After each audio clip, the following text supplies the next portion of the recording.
இன்றைய தினம் மனைவியர் கணவன்மார்களுக்கு செய்ய வேண்டிய கடமைகள். நேற்றைய தினம் கணவன்மார்கள் மனைவியரை எப்படி நடத்தணும், அவர்களை எந்த மாதிரி எல்லாம் நம்ம அவருடைய உரிமைகளை வழங்கணும் என்பதை பற்றி ஓரளவுக்கு நம்ம அறிந்தோம்.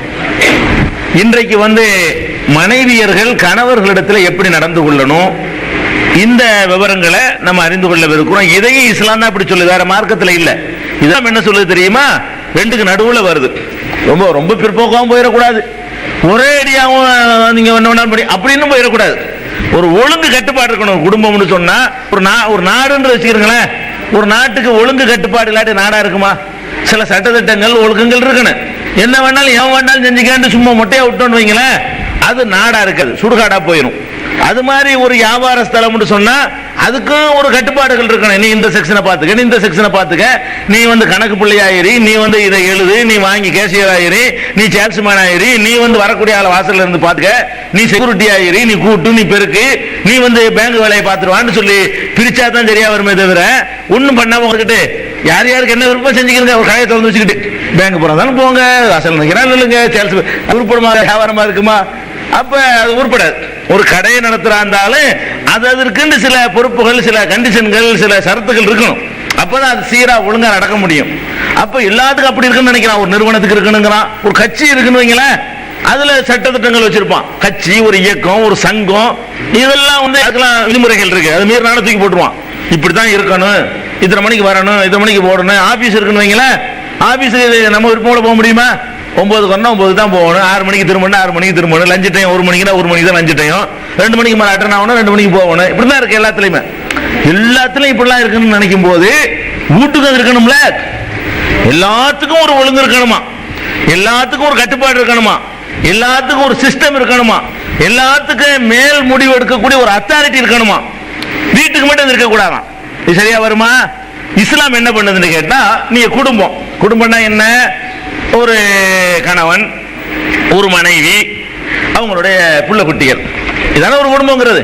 அப்ப இந்த குடும்பம்னு சொல்லும் பொழுது எல்லாரும் குடும்பத்துடைய அங்கத்தினரா இருந்தாலும் அதுல சில விவகாரங்கள், சில பிரச்சனைகள் ஏற்படும் பொழுது இறுதி அத்தாரிட்டி ஒருத்தர் கையில் இருக்கணும்.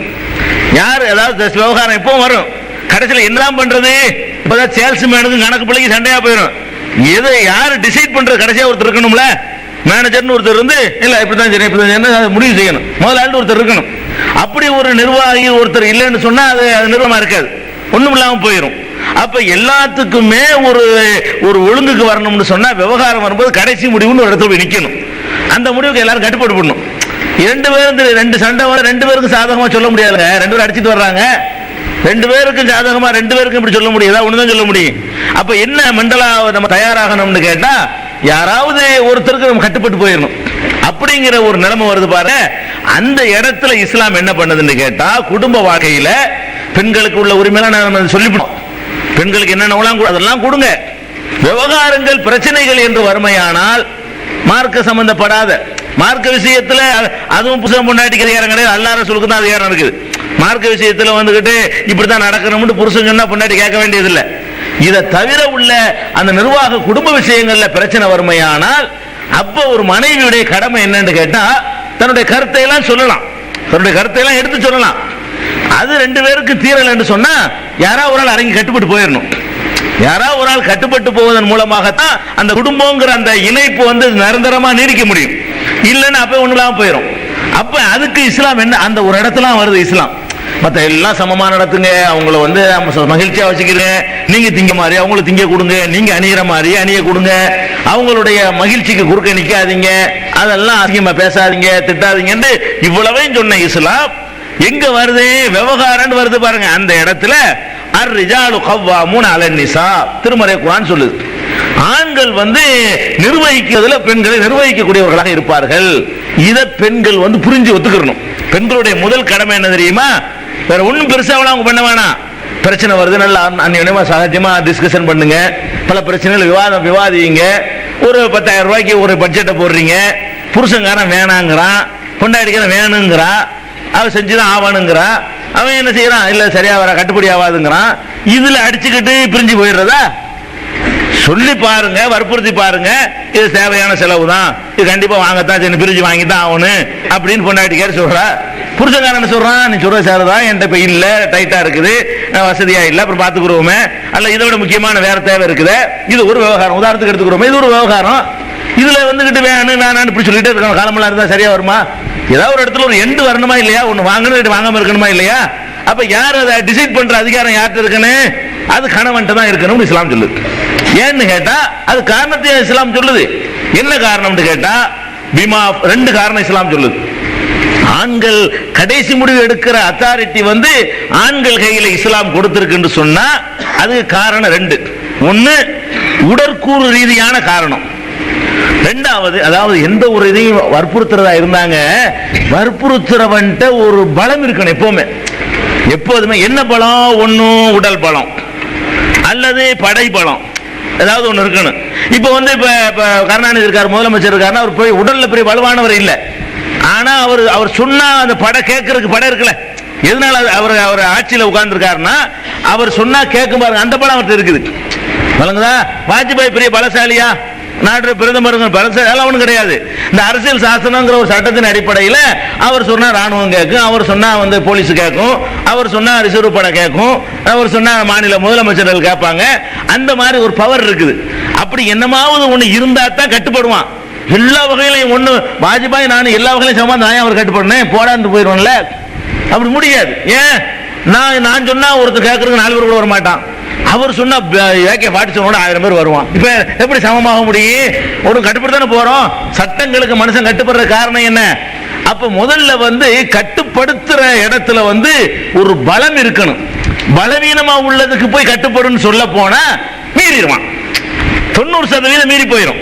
இல்ல பிரச்சனை வந்துச்சுன்னா பொண்டாட்டி கட்டுப்படுங்கன்னு சட்டம் போட்டாச்சுன்னு வைங்களேன், இவனுக்கு போட்டு மிதிக்க முடியும், அவனுக்கு முடியுமா?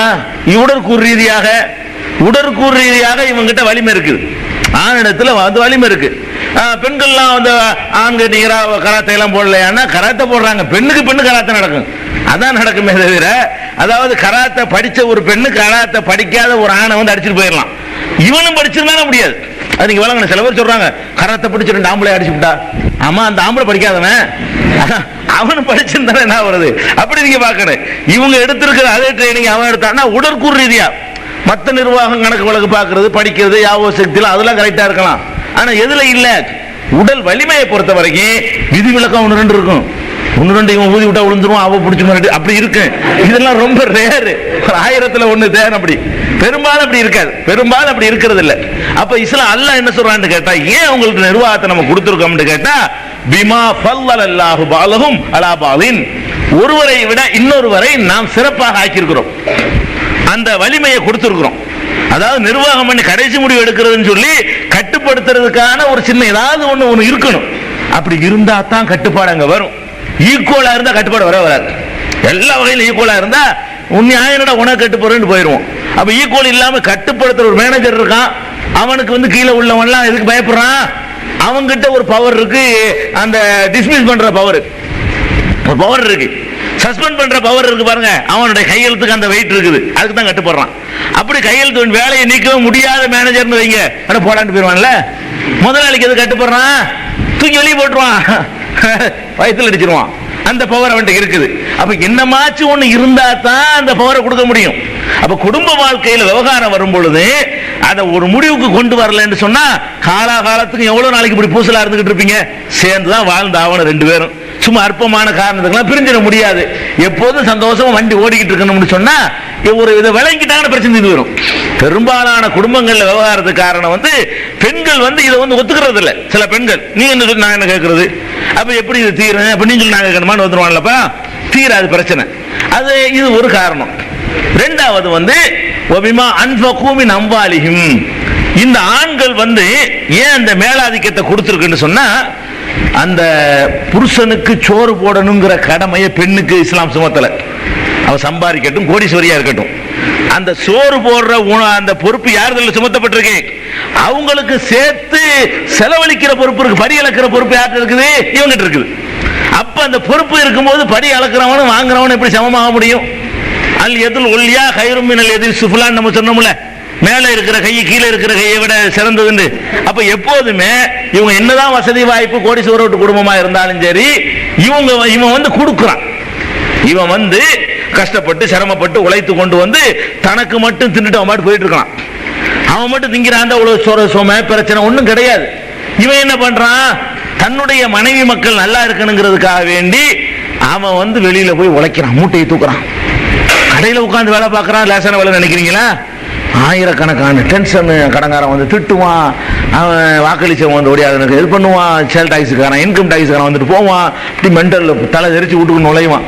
அங்க இங்க வலிந்து உள்ளதானே வைங்க தெரியா வருமா? அப்ப வாங்கணுமா இல்லையா? இவன் வந்து ஒரு பல குடும்பத்து உழைப்புக்கு அவனுக்கு மட்டும் வைங்களேன், இப்படிப்பட்ட கடை கண்ணில் அவனுக்கு தேவை கிடையாது. அவன் 50 ரூபா சம்பாதிச்சு ஹோட்டலில் திண்டு போயிட்டு இருப்பான், அவன் தூக்கிட்டு போயிடுவான், ஒன்றும் பிரச்சனை கிடையாது. அப்ப இவ்வளவு பெரிய சுமையை அவன் ஏத்துக்கிட்டு இருக்கான் பாருங்க. ஏத்துக்கிட்டு அந்த பொறுப்பை இஸ்லாம் சுமத்தி இருக்கல. அப்ப இவன் செலவழிக்கிறாங்கிற காரணத்தினாலதான் அந்த அதிகாரம் வருது. 2 காரணம். ஒன்னு, இந்த குடும்பத்தினுடைய எல்லா செலவுகளுக்கும் இவன் பொறுப்பாளி. பொண்டாட்டிக்கு செலவுக்கு அவன் பொறுப்பாளி, வீடு கட்டுறதுக்கு அவன் பொறுப்பாளி, சேலை எடுக்கிறதுக்கு அவன் பொறுப்பாளி, புள்ள குட்டிகளை படிக்க வைக்கிறதுக்கு அவன் பொறுப்பாளி, பொண்டாட்டியுடைய குடும்பங்கள் கஷ்டப்பட்டுச்சுன்னா அதையும் மேல தூக்கி விடுறதுக்கு இவன் பொறுப்பாளி. அது போக இவங்கிட்ட ஒரு வலிமை வர இருக்குது. அப்ப ஒரு கட்டுப்பாடு போய்தான் அவனுக்கு கட்டுப்படுறதுல இப்ப என்ன இருக்குதுல்ல, ஒருத்தர் கட்டுப்படுற தாய்க்கு வந்து மகன் கட்டுப்பட்டா உடனே ஆண் உரிமை பறிக்கப்படுதுன்னு சொல்றது. தாய்ங்கிற பொம்பளை, மகங்கிறவன் ஆம்பளை. தாய் என்ற அந்த உரிமையில வந்து மகனை கட்டுப்படுத்துறாளே தவிர பெண் என்ற முறையில் ஆணை கட்டுப்படுத்தல. தாய் சொன்னா மகன் கேட்கணுங்கிறமா இல்லையா? அந்த இடத்துல யாருக்கு முக்கியத்துவம் வந்துருச்சு? இஸ்லாம் வந்து பெண்ணுங்கிற அடிப்படையில் இதை பார்க்கல. தாய் என்பவள் உன்னை பெற்றெடுத்திருக்கிறான், உனக்கு வந்து எல்லா வகையிலும் நீ உருவாக காரணமா இருந்திருக்க, அவளை மதீன் இஸ்லாம் சொல்லுது. அப்ப தாய்க்கு மகன் கட்டுப்படுத்தும் போது ஆணுடைய உரிமை பறிக்கப்படுதுன்னு யாரும் சொல்லக்கூடாது. அம்மாவுக்கு மத்தியில் நான் அடங்கி போறதுனால ஒரு மகனுடைய ஆண் தன்மைக்கு பாதிப்பு ஒன்று வந்துடாது. அவ பெண்ணு அந்த பொம்பளை சொன்ன நான் என்ன கேட்கறது, அப்படி அம்மாட்ட சொல்ல முடியுமா? எங்க அம்மா சொல்லி நான் கேட்கலன்னா நீ பொம்பளை நான் ஆம்பளை அப்படி பேசலாமா ஒருத்தன்? அப்ப இஸ்லாம் அப்படி சொல்லலையே. பெண்ணு மட்டம்னு சொன்னா அங்கேயும் சொல்லியிருக்கானு. உனக்கு யார் அதிகமாக கடமைப்பட்டவர்கள் கேட்கும்போது தாய், அப்புறமும் தாய், அப்புறமும் தாய், அப்புறமே தகப்பனே சொன்னாங்க ரசூலுல்லாஹி ஸல்லல்லாஹு அலைஹி வஸல்லம். அப்ப அந்த அடிப்படையில் இஸ்லாம் சொல்லல. இந்த 2 பேருடைய நிலைமை நீங்க வச்சு பார்த்தீங்கன்னு சொன்னா, இவன் தான் செலவு பண்றான், இவன் தான் சம்பாதிக்கிறான், இவன் தான் நிர்வாகம், இவன் தான் உரிமையாளனா இருக்கிறான், இவன் எல்லாம் வந்து இருந்துகிட்டு இருக்கிறான். அப்ப அந்த மாதிரியான காரணங்கள் அடிப்படையில் இந்த ஒரு உயர்வை ஒத்துக்கொள்ளணும். இந்த உயர்வு என்ன செய்யணும், பெண்கள் ஒத்துக்கிட்டு புரிஞ்சுக்கிட்டாங்கன்னா மத்த மார்க்க மாதிரி நீ காலில் உளுந்து கிடக்கணும், கும்பிட்டு அவனை தெய்வமா நினைச்சுக்கிறன்னு, அவனை சுத்தி சுத்தி வரணும், அவனை வழிபடணும், அப்படி எல்லாமே இஸ்லாம் சொல்லுது. அப்படி சொல்லல, அழகா எல்லா உரிமைகளையும் கொடுக்க சொல்லிவிட்டு அந்த அர்ரிஜாலு கவ்வாமுன அலன் நிசா திருக்குர்ஆன் அப்படி சொல்லுது. ஆண்கள் வந்து நிர்வாகிகளா இருப்பாங்க, பெண்களையும் சேர்த்து நிர்வகிப்பவர்களாக இருப்பார்கள். அந்த நிர்வாக பொறுப்பை வந்து குடும்பம் என்ற அந்த இதை வந்து நிர்வகிக்கிற பொறுப்பு ஆண்கள் கையில் இருக்கிறது. இதை வச்சுக்கணும். இதுல ஏதாச்சும் ஒண்ணு மிஸ் ஆச்சுன்னு வைங்க, அங்கிட்டு கை வாங்கிரும். சில ஊர்களில் வந்து பொண்டாட்டி வீட்டுல போய் அவங்க தங்கிடுவாங்க, எந்த அதிகாரம் இருக்காது. நீங்க பார்க்கலாம், ஊர்களில் மனைவி வீட்டுல போய் யாரு தங்குவா, புருஷன் போய் தங்கிடுவாரு. புருஷன் போய் மனைவி வீட்டுல தங்கினா என்ன பண்ண முடியும்? அங்கதான் அவங்க வீட்டுல தங்கிக்கிட்டு அவங்க சோத்தை சாப்பிட்டுக்கிட்டு அப்படி இருந்தோம்னு சொன்னா நீ போயாண்டுவா.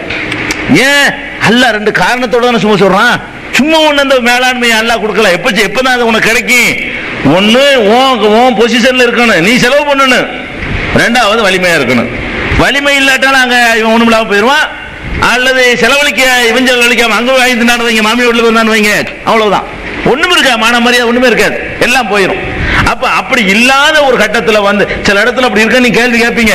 அந்த கேள்வியே வேணாம். இவங்க வந்து அந்த அல்லாஹ் 2 காரணத்தோட சொல்றான்ல, அந்த காரணத்தை இவங்க இழந்துட்டாங்க.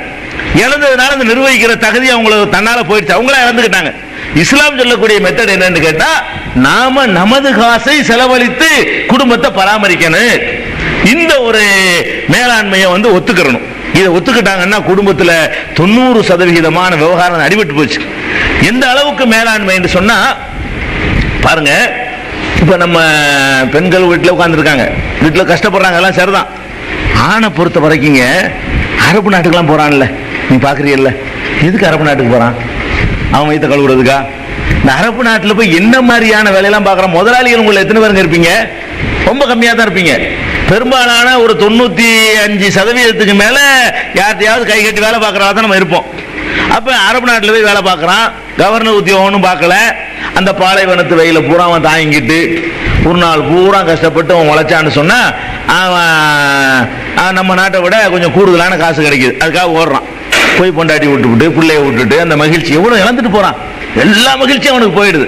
அந்த குழந்தையுடைய மழலை சொல்ல கேட்கிற மகிழ்ச்சி இருக்க, அது ஒரு தாய்க்கு கிடைக்குது, தகப்பனுக்கு கிடைக்க மாட்டேங்குது.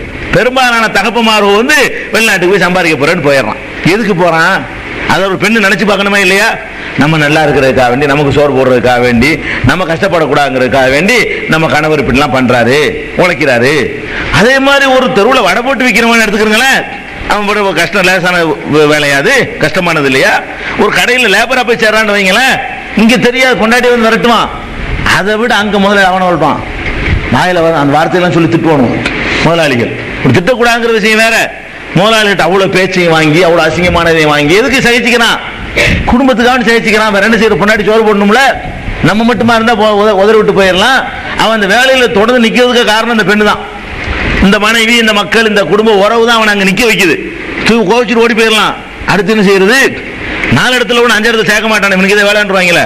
அப்ப என்ன திட்டுனாலும் வாங்கிக்கிட்டு சிரிச்சுக்கிட்டு ஹீந்துக்கிட்டு அப்படியே போற அளவுக்கு போறதுக்கெல்லாம் காரணம் என்ன? இப்படி எல்லாம் பெரிய கஷ்டம். ஆண்களுடைய லைஃப் லேசானது கிடையாது, ரொம்ப பெரிய கஷ்டம். அப்ப எல்லாத்தையும் தன் தலையில என்ன செய்யறான்? சுமந்துக்கிறான். அப்ப இந்த மாதிரியான ஒரு சுமையை அவன் சுமக்கிறத ஒத்துக்கொண்டு கட்டுப்பாடு அவங்களுக்கு வைங்க அப்படின்னு சொல்றாங்க. ரசூலுல்லாஹி ஸல்லல்லாஹு அலைஹி வஸல்லம் சொல்றாங்க, ஐயுமா இம்ராத்தின், பெண்களுடைய கடமை ரொம்ப கம்மி. பெண்களுக்கு எந்த பெண்ணாக இருந்தாலும் சல்லத்து ஹம்சஹா, தனது 5 தொழுகை அவள் தொழுது, ஒசாமத்து ஷஹரஹா, ரமலான் மாதத்தில் அவள் நோன்பு வைத்து, அத்தாஅத்து பாலஹா, கணவனுக்கு கட்டுப்பட்டு நடந்தால், ஃபல் ததுகுல் மின் ஐயி அபுவாபில் ஜன்னத்தி ஷாத், சொர்க்கத்தினுடைய எந்த வாசல் வழியாக வேண்டாலும் அவள் பிரவேசித்துக் கொள்ளட்டும். பெருமானார் ஸல்லல்லாஹு அலைஹி வஸல்லம் சொல்றாங்க. 3 தான். 5 தொழுகை ஒழுங்கா வச்சுக்க, நோன்பு வச்சுக்க, கணவன் சொல்ல கேட்டு நடத்துங்க. நீ சொர்க்கத்தில் விரும்புற வாசல் வழியாக போன்னு சொல்லி தொழுகை நோன்போட சேர்த்து இந்த கட்டுப்பாட்டையும் பெருமானார் ஸல்லல்லாஹு அலைஹி வஸல்லம் சொல்றாங்க. இந்த கட்டுப்பாடு இல்லைன்னா குடும்பம்ன்ற அமைப்பு இருக்காது உலகத்துல. இந்த கட்டுப்பாடு என்பது இல்லை என்று சொன்னா குடும்பங்கிற அந்த ஒரு அமைப்பு இருக்கு பாருங்க, அந்த ஒட்டுதல் அது இல்லாம போயிடும். அப்படி பெருமானார் ஸல்லல்லாஹு அலைஹி வஸல்லம் அவர்கள் அந்த பெண்கள் விஷயத்துல அதை சொல்றாங்க. லவ் குன்து ஆமுர அஹதன் அன் யஸ்ஜுத லி அஹதின் லஅமர்துல் மர்அத அன் தஸ்ஜுத லி ஜௌஜிஹா, ஒரு மனிதனுக்கு இன்னொரு மனிதன் சஜிதா செய்யலாம், காலில் விழலாம் என்று இருக்குமையானால், அதற்கு அனுமதி இருக்குமையானால், கணவன் காலில் மனைவி விழ சொல்லியிருப்பேன். அதுவும் இல்லை, அதுவும் கிடையாது மார்க்கத்தில்.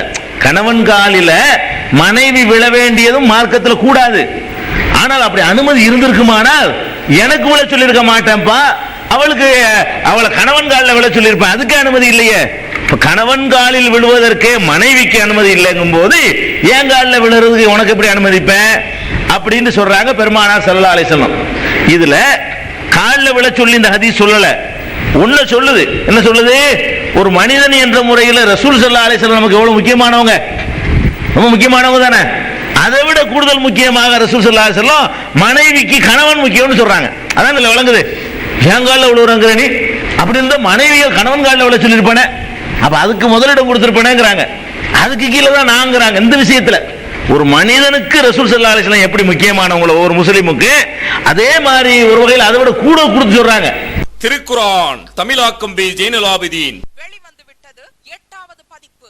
அனைவருக்கும் புரியும் எளிய நடை, தேவைப்படும் வசனங்களுக்கு தெளிவான விளக்கங்கள், கலை சொற்களின் விளக்கங்கள், திருக்குரான் எவ்வாறு அருளப்பட்டது, எவ்வாறு தொகுக்கப்பட்டது என்பது குறித்து முழுமையான விளக்கம். நபிகள் நாயகம் ஸல்லல்லாஹு அலைஹி வஸல்லம் காலம் முதல் இன்று வரை குர்ஆன் பாதுகாக்கப்பட்ட வரலாறு, திருக்குரான் இறைவனின் வார்த்தைகள் என்பதற்கான அடுக்கடுக்கான ஆதாரங்கள், முந்தைய பதிப்புகளை விட மெருகூட்டப்பட்ட செய்திகள், கூடுதலான பக்கங்கள், அழகிய வடிவமைப்பு, உயர்தர வெளியீடு. மூன் பப்ளிகேஷன் நம்பர் 83/3 முதல் மாடி, மூர்தரு, மண்ணடி, சென்னை 1. போன் 65690810. அப்ப மனைவிக்கு கணவன் அவ்வளவு முக்கியமான ஒரு அந்தஸ்துல உள்ளவன். அதனால நீங்க அந்த அந்தஸ்தை உணர்ந்து நீங்க என்ன செய்யுங்க, கண்ணியமா நடந்துக்கிறங்க. அதுக்கான காலில் விழுந்துடக்கூடாது. அவ்வளவுக்கு ஒரு முக்கியத்துவம் கொடுத்து நடக்க சொல்றாங்க. அதே மாதிரி பெருமானார் ஸல்லல்லாஹு அலைஹி வஸல்லம் சொல்றாங்க, வல் மர்அத்து ஃபீ பைத்தி ஸௌஜிஹா ராயியத்துன் வஹிய மஸ்ஊலத்துன் அன் ராயியத்திஹா. இன்னொன்னு கவனிங்க, அதாவது அந்த பெண்களுடைய கடமையை பற்றி சொல்லும்போது ஆண்களுக்கும் பெண்களுக்கும் உடற்கூறு ரீதியாக பல வித்தியாசங்கள் இருக்கு. அந்த உடற்கூறு ரீதியான வித்தியாசம் என்னன்னு சொன்னா, பெண்களுடைய உணர்வுகளை பொறுத்த வரைக்கும் தூண்டப்பட்டால் தான் அவங்களுக்கு அந்த உணர்வுகளுக்கு ஒரு வடிகால் கிடைக்கும். ஆண்களுடைய நிலைமை அப்படி இல்லை. எந்த நேரம் வேண்டாலும் இவனுக்கு ஒரு உணர்ச்சிகள் வந்துடலாம். அது கவனிக்கிறாங்க ரசூல் ஸல்லல்லாஹு அலைஹி வஸல்லம். பெரும்பாலான குடும்பங்கள்ல அதுல தான் விவகாரமே ஆரம்பிக்குது. இதுல குடும்ப வாழ்க்கை, தாம்பத்திய வாழ்க்கை சரியா அமைகிறது இல்ல. அதுக்கும் அதையெல்லாம் ரசூல் ஸல்லல்லாஹு அலைஹி வஸல்லம் சொல்றாங்க. பெண்ணுங்க, அதாவது கணவன் அடுப்பில் இருக்கும் பொழுது மனைவி அடுப்புல இருக்கிற அடுப்புல உட்கார்ந்துட்டு இருக்கிற, அதாவது சமையல்ல ஈடுபட்டு இருக்கிறது. அடுப்பில் இருக்கக்கூடிய நேரத்தில் கணவன் அழைத்தால் கூட அவள் கட்டுப்படணும். அழைக்கிறேன்னா என்ன அர்த்தம் வழங்குதுல, அதாவது அந்த மாதிரியான ஒரு எந்த நேரத்தில் அவன் எப்படி வருவான்னு சொல்ல முடியாது. ஆண்கள் பல வெளி உலகத்தில் வர்றான், பலவிதமான டென்ஷன்கள், பலவிதமான காட்சிகள், பலவிதமான சமாச்சாரங்கள், அது அவனை ஒரு பாதிப்பு ஏற்படுத்தி இருக்கும். அந்த நேரத்தில் வந்துகிட்டு வேற மாதிரி வரும்போது ஒரு சரியான முறையில் குடும்ப வாழ்க்கை அமையலைன்னு சொன்னா தப்பா நடந்து போயிடுவான். பெண்கள் அப்படி போயிட மாட்டாங்க. இவனுடைய சுபாவத்தை ரசூல் ஸல்லல்லாஹு அலைஹி வஸல்லம் விளங்கிட்டு சொல்றாங்க. அவன் நீங்க அடுப்படியில் வேலை, சோறு அடுப்புல கிடக்கும், அந்த மாதிரியான பணிகளா இருந்தா கூட அதுல ஒரு அந்த ஆண் என்பவன் இப்படித்தான் இருப்பான் என்பதை விளங்கி கொண்டு ஆணுடைய உணர்வுகள், ஆணுடைய உடற்கூறு, அவனுடைய தன்மைகளை புரிந்து கொண்டு அதற்கு நீங்கள் ஒத்துழைக்க வேண்டும். இது பெண்களுக்கு இடப்பட்ட கட்டளை. பெருமானார் ஸல்லல்லாஹு அலைஹி வஸல்லம் அவர்கள் மனைவியருக்காக வேண்டி இந்த மாதிரியான ஒரு கட்டளையை இடுறாங்க. இதையும் நம்ம கவனிச்சுக்கிறணும். அடுத்தது ஒரு தடவை ரசூல் ஸல்லல்லாஹு அலைஹி வஸல்லம் சொல்றாங்க, இதெல்லாம் பெண்கள் தவிர்க்க வேண்டியதும் ஆண்கள் விஷயத்தில் எப்படி நடந்துக்கிறதுக்கான சில சான்றுகள் தான். நான் நரகத்தை எனக்கு எடுத்து காட்டப்பட்டுச்சு. நரகத்தை அல்லாஹ் எடுத்து காட்டுறான். அதுல பார்த்தா நரகத்துக்கு ஒன்னும் யாரும் போகல. நாளைக்கு போற நரகம் எப்படி இருக்குன்னு இப்ப எடுத்து காட்டுவது. நரகத்துக்கு ஒருத்தரும் போக முந்திய ஒரு கட்டடத்தை கட்டுறதுக்கு முன்னாடியே இன்ஜினியர் பிளான் பண்ணி இந்த இடத்துல கிச்சன் வரும், இந்த இடத்துல பாத்ரூம் வரும், இந்த இடத்துல பெட்ரூம் வரும்னு படம் போட்டு காட்டிடுறாருல. வெறும் இடத்துலயே இல்லாத பில்டிங் வரைஞ்சு காட்டுறாரு பாருங்களேன். ஒரு மனுஷன் வரைஞ்சு காட்டும்போது அல்லாஹ்வுக்கு எடுத்து காட்ட முடியாத காட்ட முடியும். அப்ப நாளைக்கு நரகத்துல எப்படி இருக்குங்கிற காட்சியை படைச்ச ரப்புல் ஆலமீன் என்ன செய்யறான், அப்படி எடுத்து காட்டுறான் பெருமானார் ஸல்லல்லாஹு அலைஹி வஸல்லம். அப்படி எடுத்து காட்டும் பொழுது பார்த்தா பெண்கள் தான் ரொம்ப இருக்கிறாங்க. நரகத்துல ரொம்ப இருக்கிறது யாரு? பெண்கள் தான் ரொம்ப இருக்கிறாங்க. ரசூல் ஸல்லல்லாஹு அலைஹி வஸல்லம் சொல்றாங்க, பெண்கள் ரொம்ப இருக்கிறாங்கன்னா நமக்கு ஆச்சரியமா இருக்குது. நம்மளும் தப்பு பண்றோம், பொம்பளையும் தப்பு பண்றாங்க, எல்லாம் சமமா தானே இருக்குன்னு. அது என்ன பொம்பளை மட்டும் நரகத்துக்கு அதிகமா இருக்கணும்னு டவுட் வருதுல. இந்த டவுட் சஹாபி பெண்களுக்கு வந்துச்சு. என்ன நாங்க மட்டும் ஏன் ரொம்ப இருக்கணும் இப்ப நரகத்துல, ஆம்பளை மட்டும் கம்மியா இருக்குது, பொம்பளை மட்டும் எப்படி நரகத்துல ரொம்ப இருக்கிறாங்க அப்படின்னு கேட்கும் பொழுது ரசூல் ஸல்லல்லாஹு அலைஹி வஸல்லம் சொல்றாங்க, அவங்க ரெண்டு தப்பு செய்யறாங்க. யக்ஃபுர்னல் அஷீர வ யக்ஃபுர்னல் இஹ்சான. அவங்களுடைய தப்பு என்ன தெரியுமா? எவ்வளவுதான் நீங்க உபகாரம் செஞ்சாலும் சரி, அந்த நன்றி மறத்தல் என்பதுல அவங்கள மிஞ்ச முடியாது. நன்றி மறந்து விடுகிறார்கள் அப்படி சொல்றாங்க ரசூல் ஸல்லல்லாஹு அலைஹி வஸல்லம். அதை விளக்கி சொல்றாங்க, லவ் அஹ்சன்த இலா இஹ்தாஹுன்ன தஹ்ர. ரசூல் ஸல்லல்லாஹு அலைஹி வஸல்லம் சும்மா வெறும் ஆன்மீகவாதி கிடையாது, எல்லாத்தையும் எடை போடுறாங்க. என்ன ஒரு பெண்ணா இப்படித்தான், ஆம்பளை இப்படித்தான், எல்லாம் எடை போட்டு அவ்வளவு அற்புதமா சொல்றாங்க. ஒவ்வொருத்தரும் வாழ்க்கையில் நீ அனுபவிக்கல அப்படி பாடம் கிளாஸ் நடத்துறாங்க அவருங்க. லவ் அஹ்சன்த இலா இஹ்தாஹுன்ன தஹ்ர. ஒரு பெண்ணுக்கு காலமெல்லாம் நீ உதவியா செஞ்சுக்கிட்டு இருக்கிற, கேட்கறதெல்லாம் வாங்கி கொடுத்துக்கிட்டு இருக்கிற, வாங்கி கொடுத்துக்கிட்டு நீ ஒரே ஒரு நாள் வாங்கி கொடுக்க மாட்டேன்ட்ட. என்ன சொல்ல தெரியுமா? உன்ட்ட என்ன கண்ட, உன்னை கட்டிக்கிட்டு என்ன முடிஞ்சு வச்சுக்காத. ஆமா, இவ்வளவு நாள வாங்கினெல்லாம் ஞாபகத்துக்கு வராதான். இது சுபாவத்தில் அப்படி இருக்கா இல்லையா? இருக்குது. இல்ல நீங்க சொல்ல இயலாது. எல்லாமே சிரிக்கிறீங்க, அனுபவப்பட்டு சிரிக்கிறீங்க. சரி, இது அல்லாஹ்வுடைய தூதர் சொல்றாங்க. அதான் லவ் அஹ்சன்த இலா இஹ்தாஹுன்ன தஹ்ர. காலமெல்லாம் ஒரு பெண்ணுக்கு நீங்கள் உபகாரம் செய்து கொண்டே இருக்கிறீர்கள், உதவிகள் செய்து கொண்டே இருக்கிறீர்கள். சும்மா ராத்தி மின்க செய்யா, பிறகு ஒரே ஒரு அதிருப்தி அவர்கள் உங்களிடத்தில் கண்டுவிட்டார்களே, ஆனால் மாராய்த்து மின்க ஹைரன் கத்து. ஒரு காலத்திலே உன்ட்ட ஒரு நன்மையை நான் பார்த்ததே இல்லையே, என்ன பிரச்சனை செஞ்சுட்டீங்களா அப்படின்ட்டுவா. அதாவது ஒரு நாள் டெய்லி ஒரு சேலை, டெய்லி ஒரு இது வாங்கி கொடுத்துட்டீங்களே, ஒரு நாள் கேட்டது வாங்கி கொடுக்கல, வசதி இல்லை, ஒரு காரணம் மறந்துட்டோம், ஏதோ ஒன்று வைங்களேன், ஆமா செஞ்சுக்கலாங்க, என்ன வாங்கி தந்தில. அது அந்த எது தரல அது மட்டும் தான் ஆபத்து இல்லைங்க. பெண்களுடைய எது என்னன்னா, எது இழந்தார்களோ அதுதான் நிக்குமே தவிர எது கிடைச்சது அது நிக்காது. எது கிடைச்சதோ அந்த நன்றி குறைவான ஒரு தன்மை இருக்கு பாருங்களேன், அந்த தன்மை ஒரு பிளஸ் பாயிண்டும் கூட. அந்த நன்றி குறைவு என்ற தன்மையினாலதான் உங்க வீட்டுல வந்து அவளுக்கு இருக்க முடியுது. தாய் தகப்பனெல்லாம் விட்டு இந்த குடும்ப அமைப்பு அதை கட்டமைக்கிறதுக்கு அல்லாஹ் சுபாவத்தில் ஒரு படைச்சிருக்கிறான். உங்களுக்கு வந்து தாய் தகப்பனை வரட்டி விட்டு உங்களுக்கு இருக்க முடியல.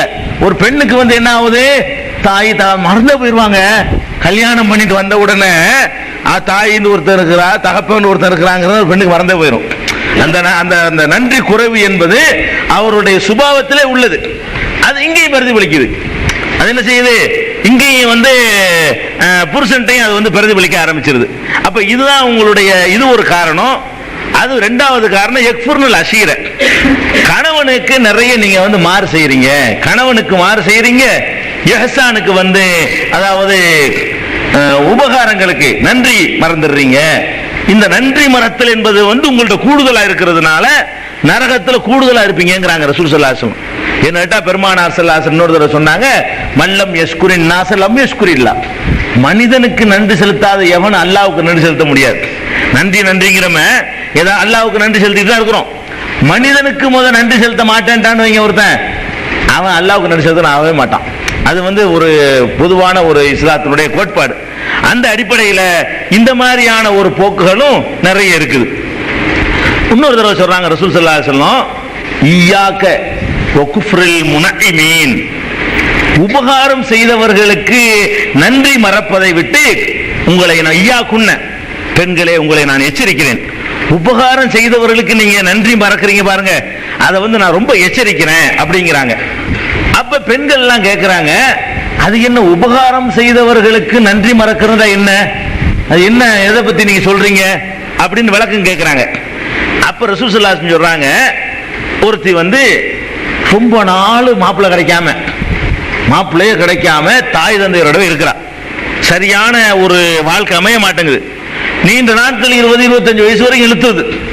அவ்வளவுக்கு பிறகு ரொம்ப கஷ்டப்பட்டு அப்ப அந்த வயசுல உள்ளவெல்லாம் வந்து மகளுக்கு கல்யாணம் பண்றவங்களுக்கு போயிடுவா.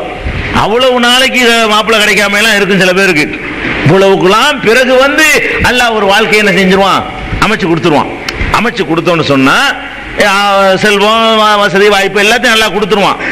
கொடுத்துட்டு அப்ப ஒரு தடவை அவன் ஒரு கோவப்பட்டான்னு வைங்க, யாரு அந்த புருஷங்காரன், உடனே என்ன செஞ்சிருவா, மாராயித்து மின்ஹு யௌமன் கைரன் கத்து, ஒரு நாள் ஒரு நன்மையை நான் உன்கிட்ட பெற்றுக்கொள்ளலன்றான்.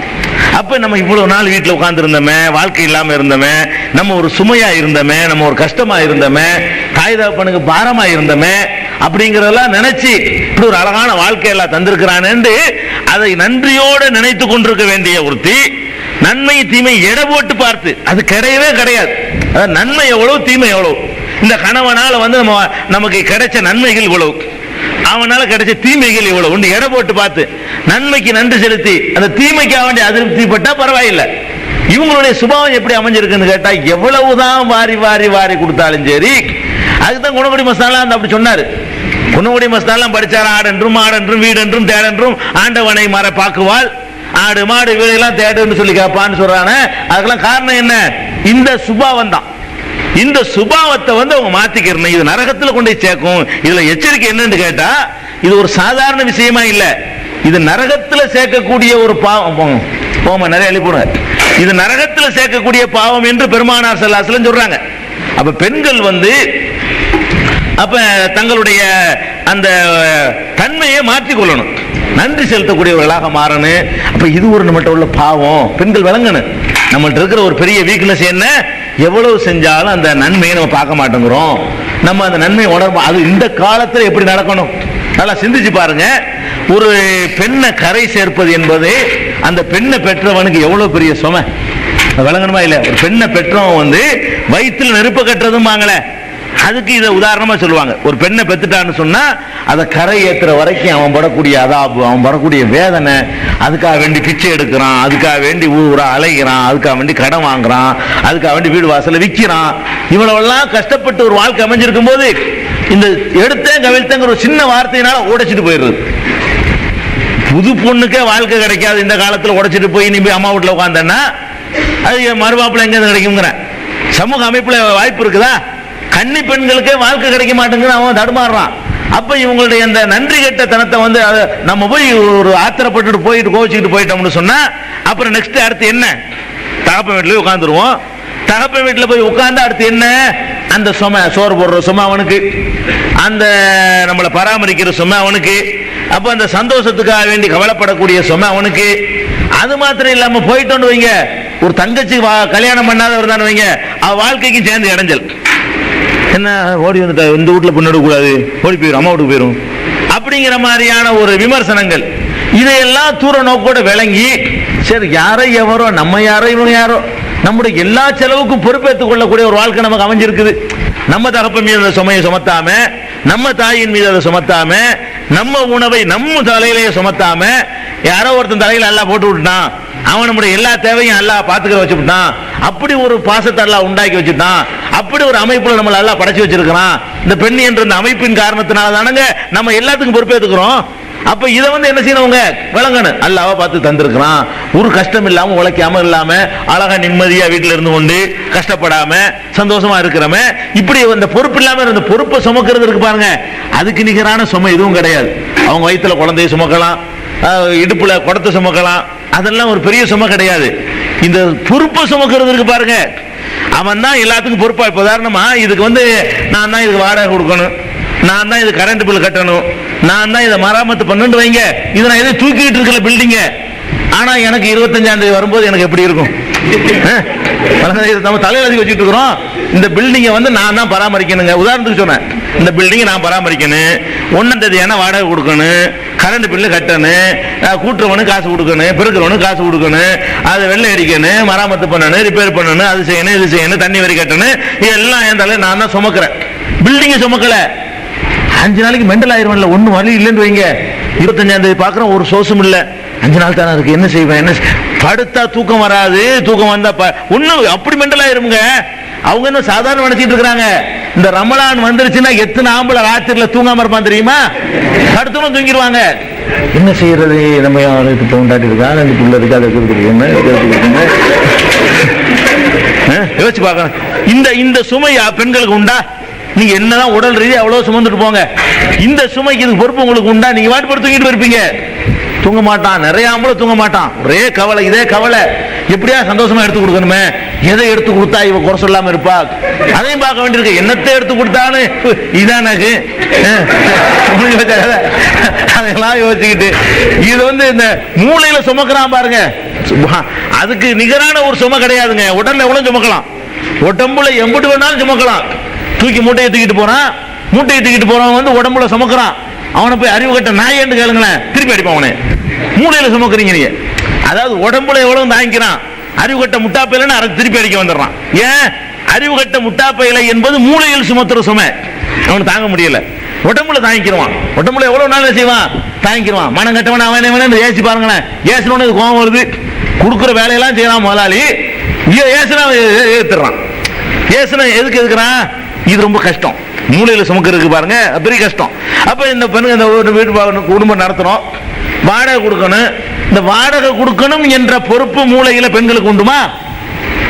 ஒரு வீட்டுல வாடகைக்கு இருக்கிறீங்க, நீங்க வாடகை வீட்டுல இருக்கிறீங்க, குடும்பத்தோட இருந்துட்டு இருக்கீங்க, இந்த வாடகை கரெக்டா செலுத்தணும் என்ற அந்த பொறுப்பு சுமை அவங்க தலையில உண்டுமா?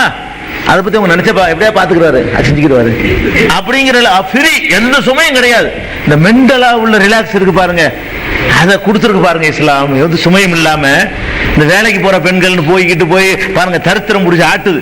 ஆணும் பெண்ணு சேர்ந்து வேலைக்கு போய் சாப்பாட்டுக்கு வழி இல்லை, ஒரு சிறு கடை வாங்கி வச்சிருப்பான். ஒருத்தன் சம்பாரிச்சு நம்மள எல்லாம் நல்லா தான் வச்சிருக்கிறான். ஆணும் களை எடுக்கும், பெண்ணும் களை எடுக்கும், பின்ன 1.5 வயசு பிள்ளையில இருந்து கூட்டு போயிருவாங்க வேலைக்கு, குடிச்செல்லாம் இருப்பான். பார்த்துட்டு இருக்கமா இல்லையா? அல்லாஹ் வந்து ஒரு பழக்கத்து வேற செய்யறான். நான் ஒருத்தன் இருக்கிறேன்னா இந்த சமூக அமைப்புல தான் உங்களுக்கு சந்தோஷம் கிடைக்கும்னு சொல்லி ஒருத்தன் சம்பாதிக்கிறான், அழகான முறையில் என்ன செய்யறான், பொண்டாட்டிப்புல அம்புட்டுன்னு சேர்த்து ஒருத்தன் சம்பாதிக்கிறான். அது நல்லா பறக்க செய்யறான். இஸ்லாம்ங்கிற உண்மையான இறை மார்க்கம் என்பதற்கு இந்த சமூக அமைப்பு ஒரு காரணமா இருக்கு, பெரிய ஆதாரம் இது. அப்ப அந்த மாதிரி அதெல்லாம் வேற சமுதாயத்துக்கு மாதிரி இங்கேயும் பாருங்க, வேற சமுதாயத்துக்கு போய் பார்க்கணும். என்ன செய்யறாங்க, பெண்களை வேலைக்குன்னு அனுப்புறது, அவ போய் அங்க போறான், இங்க வந்து இவனுக்கு வேண்டிய வேலையும் அவன் செய்யணும். காலை சாப்பாடு டிஃபன் வரைக்கும் அவன் தயார் பண்ணி அவளும் எடுத்துக்கிட்டு இவனுக்கு கட்டி கொடுத்துட்டு வேலைக்கு போயிடணும். சமையல் வேலையும் செஞ்சு விட்டு அடிஷனலா சம்பாதிக்கிறதுக்கு வேலைக்கு போயிடணும். அதுக்கப்புறம் போயிட்டு வந்தோன்னு வேகமா சமைச்சு வச்சு காப்பி போட்டு டீ போட்டு இவன் போட மாட்டான். அப்ப இப்படியெல்லாம் எத்தனை சமூகங்கள் இருக்குது. அந்த சுமைகள்லாம் உங்களுக்கு தரப்பட்டிருக்குதா? அந்த சுமைகள்லாம் உங்க தலையில சுமத்தப்பட்டிருக்கா? நீ போய் வேலைக்கு போற பொண்ணு தான் வேணும்னு கேட்கக்கூடிய ஒரு மனநிலையில இந்த ஆண் சமுதாயம், முஸ்லிம் சமுதாயம் அப்படி இருக்குதா? இல்ல. நீ சம்பாரிச்சு எனக்கு சோறு போட தேவையில்லை, நான் சம்பாரிச்சு போடுவேன், நீ உழைச்சு ஓஞ்சோறு எனக்கு வேண்டியதில்லைன்னு சொல்றோம்ல. அப்ப எவ்வளவு ரெண்டு வேலை சும்மா வேலைக்கு போறது நல்லதுன்னு நினைச்சிட்டு இருக்கிறாங்க. வேலைக்கு போற பொம்பளைன்னு போய் கேளுங்க தெரியும். இக்கரைக்கு அக்கறை பச்சை தான். இக்கரையில இருந்து பார்த்தா தூரத்துல பார்த்தா அது என்ன செய்யும், பச்சையா தெரியும். அங்க போய் பார்த்தா இது பச்சையா தெரியும். அது ஒண்ணும் இருக்காது. இப்படி கிராஸ்ல பாக்குறீங்க இல்லமா, பச்சையா தெரியும். இப்படி பார்க்கும்போது பச்சையா தெரியாது. அப்ப கிட்ட போய் பார்க்கும்போது இப்படி பார்ப்பான் மனுஷன், இப்படி பார்க்கும்போது இப்படி பார்க்கறான், இப்படி பார்க்கும்போது பச்சை இப்படி நிறைய தெரியும். அப்ப அங்க போய் பார்த்தா இது பச்சையா தெரியும். இக்கரைக்கு அக்கறை பச்சை மாதிரி தான். அந்த கதை தான் அவன். நீங்க நினைச்சிட்டு வேலைக்கு போறவங்க ஜாலியா வெளியே போறாங்க, ஜாலியா போறாங்களா?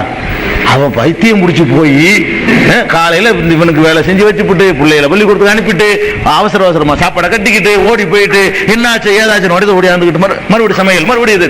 சுப்ஹானல்லாஹ். அந்த மாதிரி நரக வாழ்க்கை வாழ்ந்துகிட்டு இருக்கிறாங்களே, இந்த பெண்கள்ட்ட போய் கேட்டு பாருங்க. அப்படியெல்லாம் இந்த சமுதாயம் வச்சிருக்குதா? அல்லாஹ் அப்படி ஆக்கி இருக்கிறானா? பொண்டாட்டி சம்பாத்தியத்தில் சாப்பிட்றத கேவலமாக்கி வச்சிருக்கான் அல்ல. நீ தாண்டா கொடுக்கணும், நீ தாண்டா செலவு பண்ணணும், நீ தாண்டா அந்த சுமை ஏத்துக்கணும்னு சொல்லி அது விரும்பினாலும் விரும்பாட்டாலும் கஷ்டமா இருந்தாலும் கூடோ கஞ்சோ குடிச்சாலும் நீ தான் அதுக்கு பொறுப்பாளி என்று சொல்லி சுமத்தி வச்சிருக்கிறான. அப்ப அந்த மெண்டல் அவன் தலையில இந்த சுமத்தின சுமை இருக்கு பாருங்க, அதுக்கு இடைஞ்சல் பண்ற மாதிரி நடந்து நரக வாழ்க்கை ஆக்கிருக்கோம். அவங்களுக்கு நரகம். அதனால நன்மை ஒண்ணும் கிடையாது. இது யாருக்கு மாதிரி அதை பேசுறதுனால ஒரு நன்மை ஒண்ணும் கிடைக்காது. அப்ப இந்த ஒரு விஷயத்தை என்ன செய்யணும், பெண்கள் விளங்கிக்கிறணும். அடுத்தது என்ன, பெண்கள்கிட்ட உள்ள ஒரு கெட்டது என்ன தெரியுமா? ஒரு கெட்ட பழக்கம்.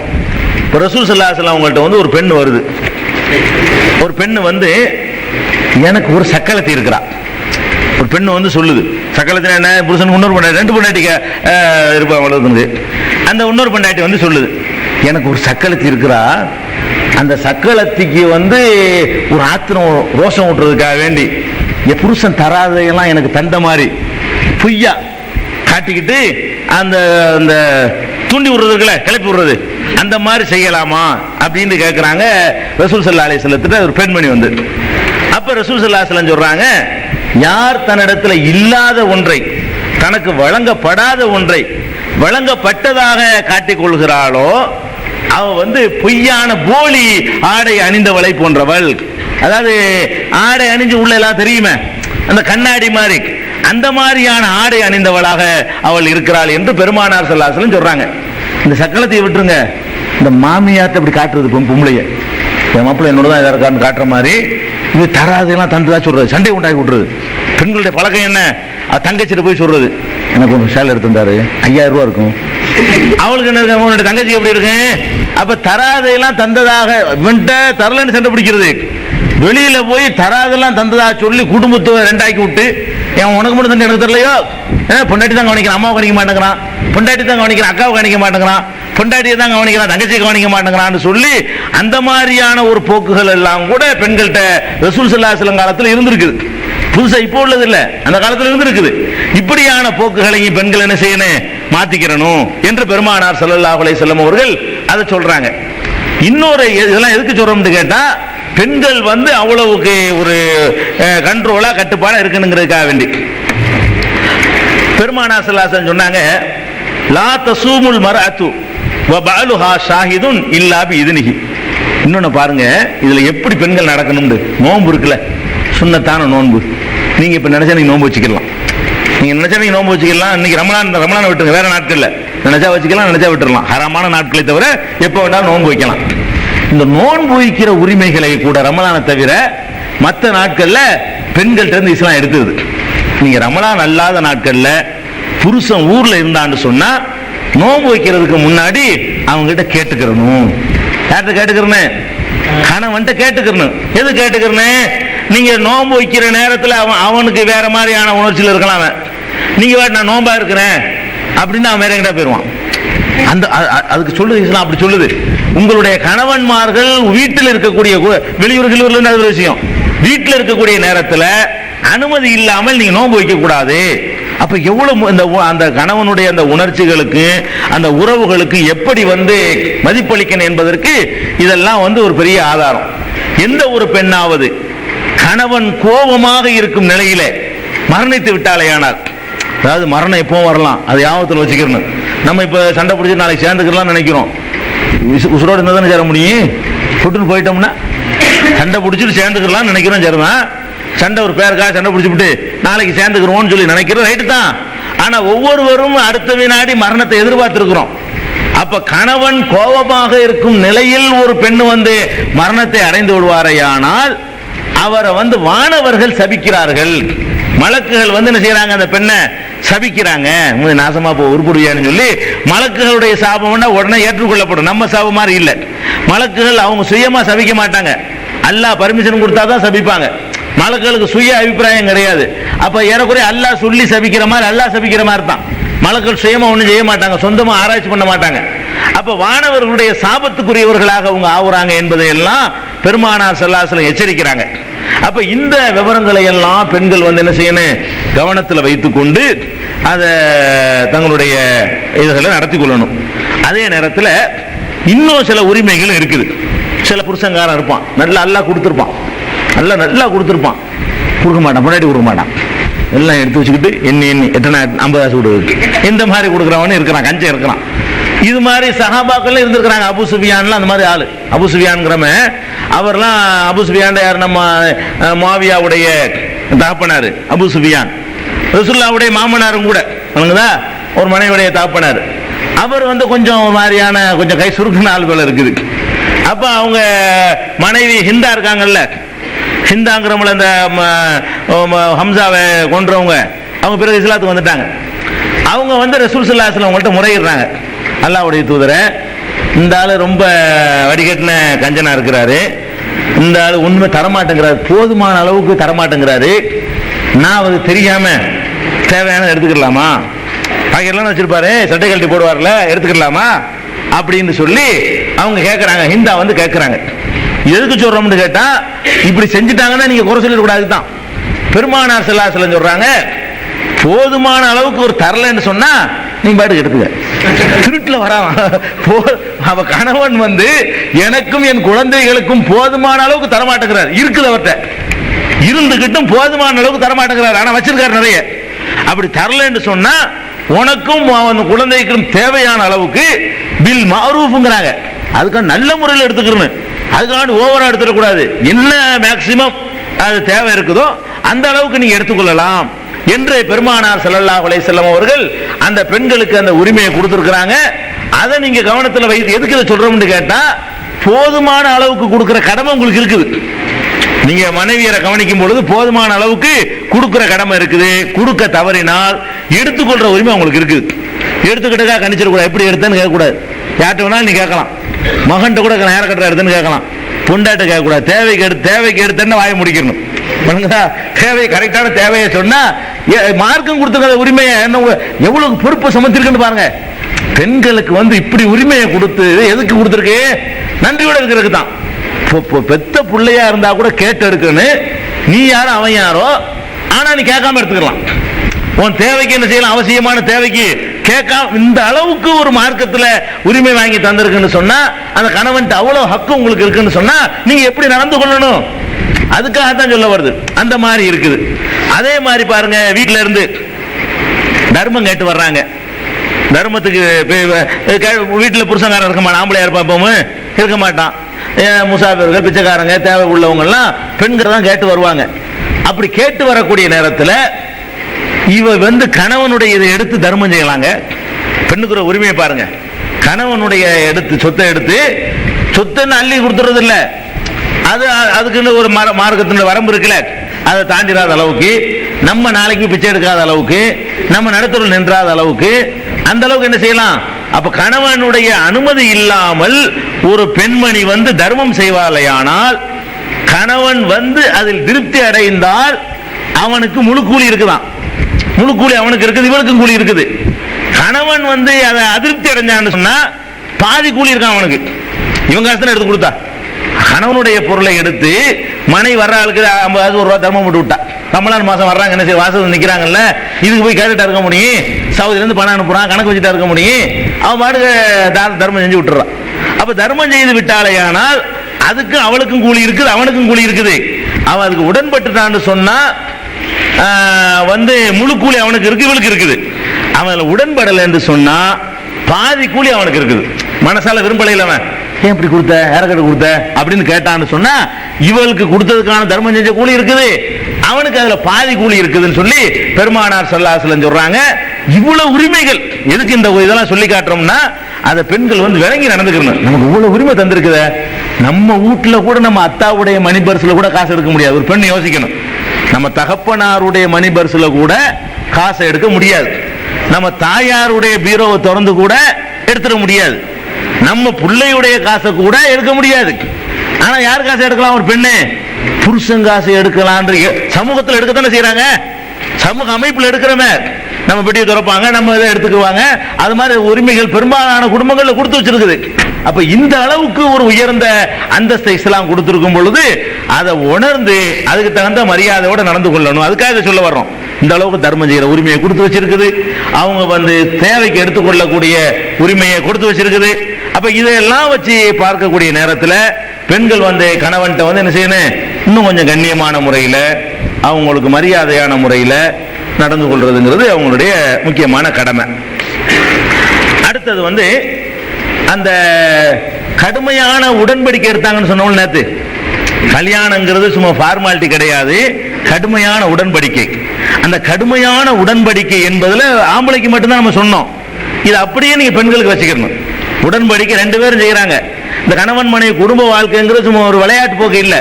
நீங்க இந்த கல்யாணத்துக்கு சம்மதிச்சதன் மூலமாக என் கணவனை நான் முழுமையாக திருப்திப்படுத்துவேன், அவர் மகிழ்ச்சி அடையக்கூடிய விதத்தில் நடந்து கொள்வேன், அவர் தவறான பாதைக்கு செல்வதற்கு நான் காரணமா இருக்க மாட்டேன். பெரும்பாலான குடும்பத்தில் வந்து இந்த சின்ன வீடு செட்டப் பண்றான்னு சொன்னா அதுக்கு பொம்பளை தான் காரணம்.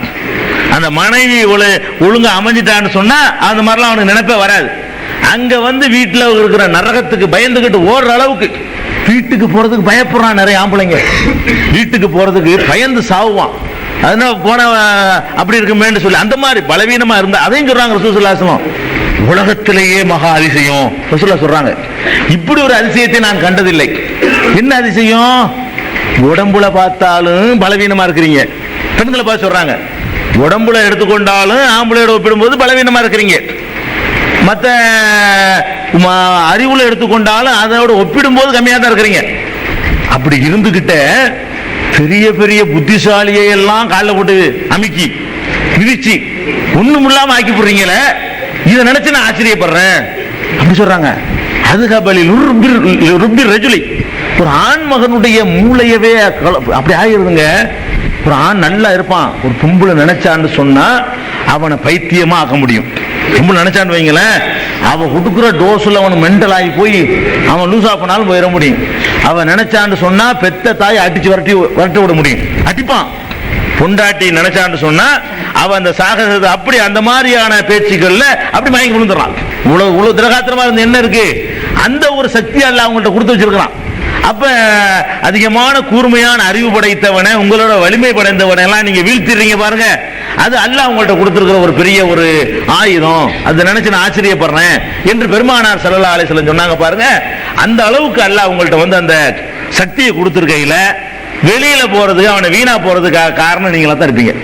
தவறான இப்படி எல்லாம் அம்மா வரைக்கும் சொல்ற தங்கச்சிக்கு கொடுக்குற நிப்பாட்டிடுவான். கல்யாணம் பண்ணிட்டு வந்த உடனே கூட பிறந்த தங்கச்சிக்கு ஒண்ணு கொடுக்காத, கூட பிறந்த அக்காவுக்கு ஒண்ணு கொடுக்காத, அவங்க அந்த வீட்டு பக்கமே உள்ள நுழையக்கூடாது. எத்தனை வீடுகள்ல, சில வீடுகள்ல என்னடான்னா அந்த மருமகளை பலப்படுத்துவாங்க. சில வீடுகள்ல இவ கொஞ்சம் சாகசமா போகணும்னு நினைச்சாண்டு வைங்களேன், இவ அப்படியே டோட்டல் அவன் குடும்பத்தை விட்டே பிரிச்சு அவன் அம்மா அப்பா அண்ணன் தம்பி சொந்தம் வந்து அம்புட்டையும் ஒட்டச்சு எடுத்து அப்படி தனி ராஜ்யம் பண்ணக்கூடிய அளவுக்கு கொண்டு வந்துடுற சக்தி அவங்களுக்கு இருக்கத்தான் செய்யுது. இப்படி எல்லாம் இருக்கக்கூடிய பெண்கள் வந்து என்ன செய்யணும், அந்த கணவன் வந்து தப்பா போகக்கூடாதுங்கிறதுக்கு முயற்சி பண்ணணுமா இல்லையா? அவன் பயந்துகிட்டு வருவான். எத்தனையோ வீட்டில் வாயை திறந்து பேசாதவன்லாம் இருக்கிறான். மதீனாவில் உமரலிலான்னு சொல்லுவாங்க, நாங்கள் மக்காவில் இருக்கும்போது வாயை திறக்க விட மாட்டோம். மதீனாவுக்கு வந்தோம். மதீனாவுக்கு வந்தா அங்க என்னன்னா பொம்பளை ராஜ்யம் நடக்குது. நாங்க வந்து ஆட்சி பண்ணிக்கிட்டு இருந்தோம் மக்காவில். மதீனாவுக்கு வந்தா பொம்பளைங்க ஆம்பளைகளை அடக்கி ஆளக்கூடிய காட்சியை பார்த்தோம். இதை பார்த்துட்டு எங்க பொண்டாட்டியிலும் கத்துக்கிட்டாங்க. உமரலிலான்னு சொல்றாங்க, எங்க பொண்டாட்டியிலும் கத்துக்கிட்டாங்க. கத்தவன என்ன பண்ணோம், நாங்க அடியில விட ஆரம்பிச்சிட்டோம். உடனே பெண்கள்லாம் ரசூலுல்லாஹ்ட்ட போய் முறையிட ஆரம்பிச்சிட்டாங்க. அப்ப ரசூலுல்லாஹ் கோபப்படுறாங்க, என்ன இது அநியாயமா இருக்குது, முகமதுடைய வீட்டை சுற்றி பெண்கள் முறையிட வந்து விட்டார்களே, இதுக்கு காரணமானவர்கள் நல்லவர்கள் இல்ல, இப்படிலாம் செய்யாதீங்க நீங்க, அதுக்காண்டி பின்னி எடுக்கிறதா, அறிவுரை சொல்லுங்கன்னு சொல்லி சொல்றாங்க. அப்ப அந்த மாதிரி சஹாபாக்கள் காலத்துல அப்படி இருந்திருக்கு. மதீனா ராஜ்யம், மக்கா ராஜ்யம் இருந்திருக்குது. வழங்குதா? மதீனா ராஜ்யம் சொன்னா பெண்கள் ராஜ்யம், மக்கா ராஜ்யம் ஆம்பளை ராஜ்யம் அர்த்தம். அப்படி ரூபா சம்பளம், ஒரு டீ கடையில் வேலை பார்ப்பான், 100 ரூபா சம்பளம். பக்கத்து வீட்டில் உள்ள பார்த்துட்டு 500 ரூபா சம்பளம் வாங்கிக்கப்போ வசதி இருக்காது, முதலாளி திருடிட்டு வந்துடுவான். வேற என்ன செய்வான்? அவன் என்ன செய்வான்? 100 ரூபாக்காரன் எப்படி 500 ரூபாய்க்கு போவான்? 500 ரூபாய்க்கு வழி இருக்காது, பார்ப்பான். சரி வீட்டில் நுழையிற வந்து 500 ரூபா தான் நுழைய முடியும், வழி இல்லை, எவனா ஏமாளி இருந்தால் திருடி போடுவோம். முதலாளிட்டு கல்லாட்டும் களை வாங்குறான்னா என்ன காரணம்? எல்லாம் இதான் காரணம். இங்க கொடுக்குற தாறு போடுறதுல தாங்க ஊழல்ல இருந்து, லஞ்சத்துல இருந்து, திருட்டுல இருந்து, மோசடியில இருந்து எல்லாம் நடக்குது. கலப்படம் பண்றான். எதுக்கு? இங்க தேவை அதிகமா இருக்கு, வீட்டுல இருக்கிறத கொண்டு போதுமாகிக்கிட்டா ஒருத்தன் கலப்படம் பண்ண மாட்டான். பெண்கள் மாத்திரம் தங்களுக்கு இருக்கிறத கொண்டு போதுமாகிட்டாங்கன்னு சொன்னா அவன் கலப்படம் பண்ணி குழந்தைகள் சாவுறதுக்கு, குழந்தைகளோட உயிரோட விளையாட மாட்டான். நிறைய கேட்கறான், என்ன பண்றது?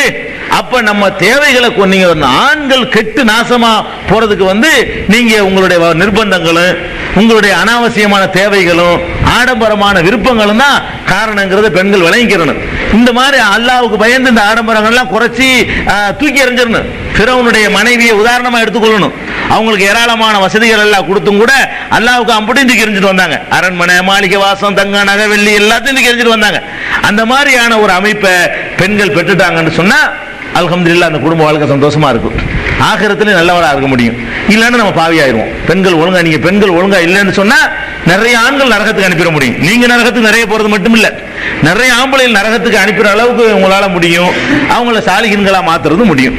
ஒவ்வொரு ஆணுடைய வெற்றிக்கு பின்னாடி ஒரு பெண் இருக்கான்னு ஒரு பழமொழி சொல்லுவாங்களே, அது ஒன்றும் சும்மா சாதாரண பழமொழி இல்ல, ஒரு அர்த்தமுள்ள பழமொழி. பெருமானார் ஸல்லல்லாஹு அலைஹி வஸல்லம் சொன்னாங்களே, அது வேற வார்த்தையில சொல்றாங்க, அவ்வளவுதான். நீங்க யாரை வேண்டாலும் அமைக்கிறீங்கன்னு சொன்னாங்கல்ல, எவ்வளவு பெரிய புத்திசாலி பிரட்டிறீங்க. அதாவது அந்த மாதிரியான ஒரு அர்த்த புஷ்டியான ஒரு பழமொழி. இதை உணர்ந்து நடக்க அல்லாஹ் அருள் புரியட்டும். மூன் பப்ளிகேஷன்ஸ் வெளியீடுகள்: இஸ்லாமிய அடிப்படை கல்வி, திருமுறையின் தோற்றுவாய், திருக்குரானில் அறிவியல் சான்றுகள் பாகம் 1, அர்த்தமுள்ள கேள்விகளும் அறிவுபூர்வமான பதில்களும், குரான் கூறும் ஓரிரை கொள்கை, நபி வழியில் தொழுகை சட்டங்கள், மாமனிதர் நபிகள் நாயகம், குரான் மட்டும் போதுமா, ஹதீஸ்கள் குரானுக்கு முரண்படுமா, அழகிய இஸ்லாமிய பெயர்கள், இதுதான் பைபிள், ஜனாசாவின் சட்டங்கள், ஏகத்துவமும் இணை வைப்பும், திருக்குரானின் அறிவியல் சான்றுகள் பாகம் 2, இஸ்லாம் பெண்கள் உரிமையை பறிக்கிறதா, பிறை ஓர் விளக்கம், இஸ்லாம் ஓர் இனிய மார்க்கம், நபி தோழியர் வரலாறு, குற்றச்சாட்டுகளும் பதில்களும், நோன்பு, இயேசு இறைமகனா, வருமுன் உரைத்த இஸ்லாம், உண்மை தோழர் அபூபக்கர் அலி, பெண்களுக்கான நபி வழி சட்டங்கள், அறிவுச்சுடர் அன்னை ஐசார் அலி, இஸ்லாத்தில் சொர்க்கம் நரகம், நபி தோழர்களும் நமது நிலையும், துவாக்களின் தொகுப்பு, முகைதீன் மௌலிது ஒரு ஆய்வு, குரானை எளிதில் ஓதிட, நபிகள் நாயகம் பல திருமணம் செய்தது ஏன், யாக்குத்பா ஒரு ஆய்வு, நபி வழியில் நம்ஹஜ், நபி வழியில் குழந்தை வளர்ப்பு, தராவி தொழுகை ஒரு ஆய்வு, ஜக்காத் ஒரு ஆய்வு, இஸ்லாத்தில் இல்லறம், கியாமத் நாளின் 10 அடையாளங்கள், நபிகளாரின் நற்போதனைகள், மன்னரை வாழ்க்கை, பைபிளில் நபிகள் நாயகம், இஸ்லாத்தின் பார்வையில் பில்லி சூனியம், தர்கா வழிபாடு, நபிகளாரின் இறுதி நாட்கள், இஸ்லாமிய கொள்கை, சரியான ஹதீஸ்களும் தவறான ஹதீஸ்களும், சந்திக்கும் வேளையில் கொள்கை விளக்கம், பேய் பிசாசு உண்டா, கற்பனை கதைகள், நவீன பிரச்சனைகளும் தீர்வுகளும், தப்லிக் தாகலிம் தொகுப்பு, சுபகான மௌலிது ஒரு ஆய்வு, மனிதனுக்கேற்ற மார்க்கம், நேர்ச்சையும் சத்தியமும், மனனம் செய்வோம், விளக்கப்பட்ட உணவுகள், அர்த்தமுல்லா இஸ்லாம், குர்பானியின் சட்டங்கள், தொழுகை, இஸ்லாத்தின் பார்வையில் கனவுகள், இஸ்லாமிய திருமணம், இறைவனிடம் கையேந்துங்கள், மீராஜும் அதன் படிப்பினைகளும், வேதம் கொடுக்கப்பட்டோர் யார், மற்றும் prophet Mohammed the greatest man மற்றும் டிவிடிகள் கிடைக்கும் இடம் மூன் பப்ளிகேஷன் 83/3 மூர்தரு முதல் மாடி மன்ன